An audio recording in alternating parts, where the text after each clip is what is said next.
नाम उसका 9वां अध्याय और 31वां पद। The book of Acts chapter 9 verse 31. The book of Acts chapter 9 verse 31. तो आप निकाल लीजिए। ओके। तो धन्यवाद पिता आज के समय के लिए, आपके अनुग्रह के लिए, जीवन के लिए। पिता मसीह की संगति में अपने जीवन के तहत हम बढ़ने पाते हैं और पिता परमेश्वर आपके प्रकाश में हमारा जीवन बढ़ने पाए इस बात को प्रार्थना करते हैं। उद्धार करते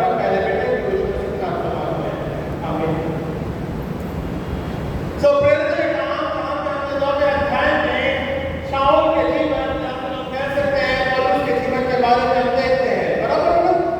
यहाँ पे शाऊल के जीवन के बारे में हम इस बात को प्रेरित के काम उसके 9वें अध्याय में कुछ बातों के तहत हम देखने पाते हैं और यहाँ पे हम और उसके बदलाव के जीवन के बारे में या परमेश्वर के साथ आत्मिक संगति के बारे में या साथ ही साथ में परमेश्वर के या उसके वचन के रूप में वो प्रचार करने के माध्यम के द्वारा कराता है।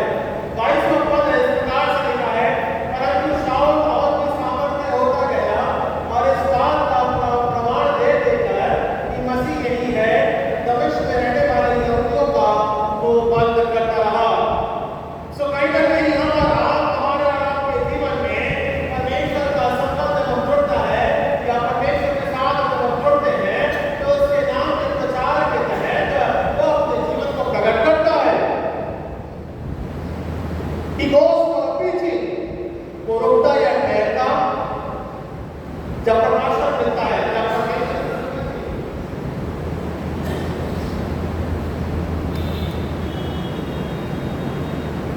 जब परमेश्वर की संगति रहती है, जब हम परमेश्वर की संगति के माध्यम के द्वारा जुड़ने पाते हैं, जब उसका प्रकाशन हमारे जीवन के ऊपर रहता है, तब हम योजनाबद्ध तरीके से मसीह के साथ या उसकी सेवा के भाव में आगे बढ़ने पाते हैं, बराबर है ना?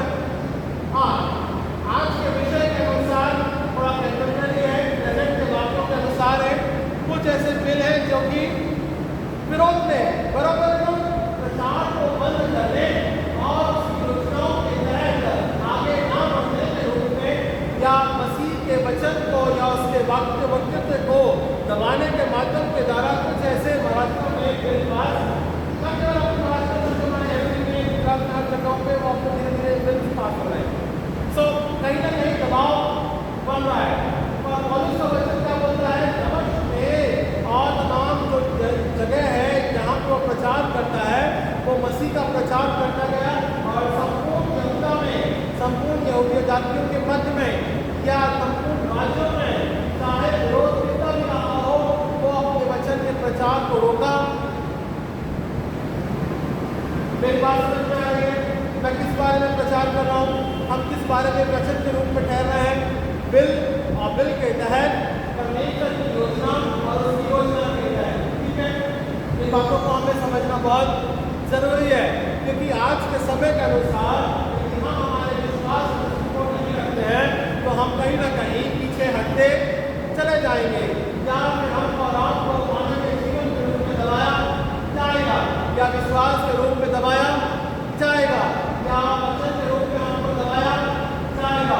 तो कहीं ना कहीं हमको और आपको पौलुस के समान अपने विश्वास की संगति में आगे बढ़ना, उसे प्रकट करना, विरोध भी होता रहे पर तब भी कहीं ना कहीं किसी न किसी माध्यम के द्वारा, किसी न किसी समुदाय के बीच में, कहीं ना कहीं अपनी दवाई के माध्यम के द्वारा, कहीं ना कहीं हम परिवारों में या कहीं ना कहीं संगति में जहाँ छोटे समुदाय के लोग संगति करते हैं, चाहे अपने दोस्तों के बीच में करते हैं, मसीह के वचन के प्रचार करना छोड़ना नहीं है।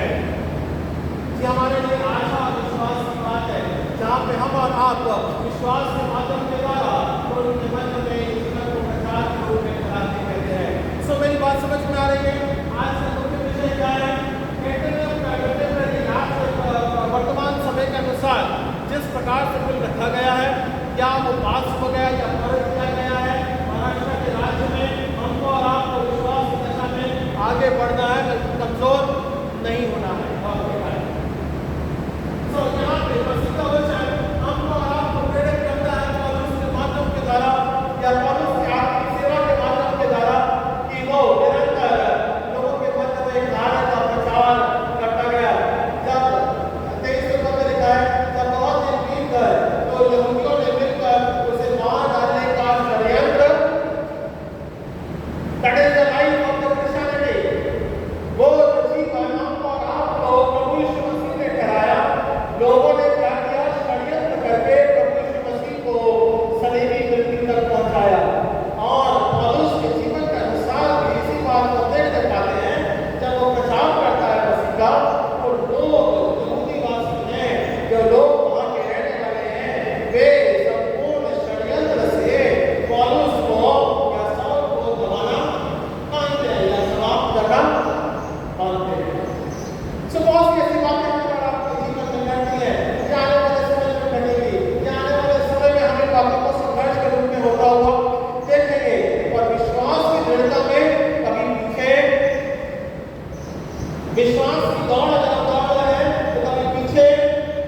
यही मेरी विश्वास की दौड़ है। सो पौलुस इस बात को यहाँ पे प्रकट करता है। सो यहाँ पे क्या लिखा है 25वें पद में, इस प्रकार सारे यहूदिया और गलीली और सामरिया में कलीसिया को चैन मिला और उसकी उन्नति होती गई और वो प्रभु के भय और पवित्र आत्मा की शांति में चलती और बढ़ती। कलीसिया के बारे में है, पौलुस के जीवन के बारे में है, विश्वास की दशा के बारे में है और लोगों की आत्मिक संगति के बारे में है कि वो किस प्रकार से परमेश्वर के भय, उसके विश्वास की दशा में, आत्मिक संगति में, शांति में वे कलीसिया बढ़ती जाती है।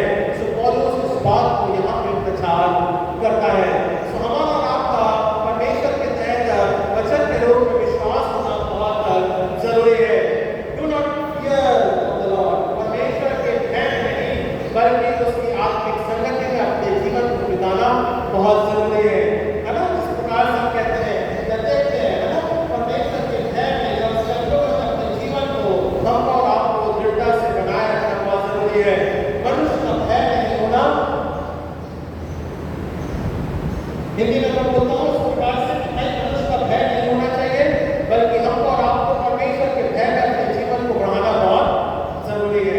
सो पौलुस क्या बोलता है कलीसिया के मध्य में, यहाँ पे वो बात को कराता है, चाहे कितना भी संघर्ष क्यों ना हो 22वें पद में, चाहे वो लोग यहूदी के किसी प्रकार से उसका मुंह बंद करना चाहते हैं, बराबर ना, संपूर्ण यहूदी के लोग या गलीली के या सामरिया के लोग कहीं ना कहीं इस बात को वो देखते हैं कि पौलुस का मुंह बंद किया। मनुष्य का भय, मनुष्य के भय के रूप में चिंता, मनुष्य के भय के रूप में ध्यान किया जाना, मनुष्य के रूप में उसको मान डालने के रूप में विचार आना, कहीं ऐसा ना हो कि कोई को लोग मान डाले, उससे इस बात को रोका नहीं अपने आप के जीवन को, बल्कि वो प्रचार है ना। ये बिल पालन हुआ हमारे आपके जीवन के लिए भय उत्पन्न करता है ना, पहले भी भय उत्पन्न करता है। अब क्या होगा वचन के रूप में, आत्मिक संगति में, विश्वास की दशा में, लोगों के मन में ये भय, मनुष्य का भय, और सबसे बड़ा और आपको परमेश्वर के भय में बने रहना बहुत जरूरी है। परमेश्वर के भय में हमको और आपके जीवन को बिताना बहुत जरूरी है। और हम इस बात को अगर देखें मत्ती के पुस्तक उसका 10वां अध्याय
और क्या लिखा है?